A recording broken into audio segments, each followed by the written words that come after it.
হিন্দু বৌদ্ধ খ্রিস্টান কল্যাণ ফ্রন্ট রানীশঙ্কর উপজেলার সাধারণ সম্পাদক এবং ঠাকুরগাঁও ডিস্ট্রিক্টের আমি একজন সদস্য এবং ঢাকা কেন্দ্রীয় যে একটা কমিটি রয়েছে হিন্দু বৌদ্ধ খ্রিস্টান কল্যাণ ফ্রন্ট সেখানকারও আমি সদস্য। আমি সবাইকে অনুরোধ করব আপনারা ধর্ম করবেন, ধর্মটা আমাদের যেন সবসময় ভালো হয় এবং সুন্দর হয় সেটা আমরা সবাই মিলে চেষ্টা করব।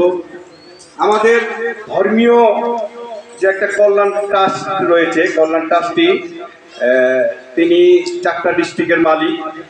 তিনি হলেন সত্যজিৎ কুণ্ডু। তিনি দায়িত্বে আছেন ঠাকুরগাঁও, পঞ্চগড়, দিনাজপুর, নীলফামারী। আসলে উনি 4টা ডিস্ট্রিক্টের কাজ করে। তার কাজ হলো মন্দিরের উন্নয়ন, ধর্ম কিভাবে এগিয়ে যাবে সেটার তার কাজ, এবং যত টাকা তার কাছে বরাদ্দ আছে সেই প্রত্যেকটি টাকা শুধু মন্দির, শ্মশান বাড়ি, কালী মন্দির, দুর্গা মন্দির, এরকম আপনাদের বিভিন্ন মন্দিরের সেই টাকাগুলো কাজে লাগানো হয়। সেই টাকা কোনো অন্য সড়ক বা কোনো অন্য কোনো কাজে লাগে না। সেটা কি কাজে লাগে? ধর্মীয়। এটা আপনারা মনে রাখবেন।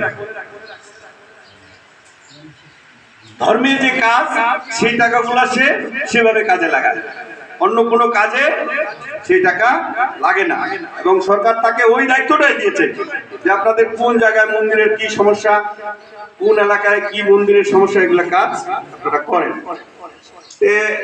আপনার প্রতি আমার অনুরোধ, আপনারা সবাই মিলে সুন্দরভাবে আপনাদের যে মন্দির রয়েছে, আপনার এলাকায় যারা যারা মন্দিরের দায়িত্বে রয়েছেন, কালী পূজা বলেন, দুর্গা পূজা বলেন, আপনারা সবাই মিলে সহযোগিতা করবেন এবং মন্দিরগুলোর উন্নয়ন করার জন্য আপনারা চেষ্টা করবেন।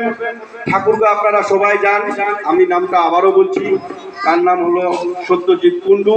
আপনারা তার সাথে সরাসরি যোগাযোগ করবেন। তার সাথে সরাসরি যোগাযোগ করলে হয়তো কিছু না কিছু আপনারা পাবেন। সে হলো ট্রাস্টির দায়িত্বে আছে। তো সবাইকে আবারও ধন্যবাদ জানিয়ে আমি আমার বক্তব্য এখানেই শেষ করছি। সবাইকে নমস্কার, হরে কৃষ্ণ।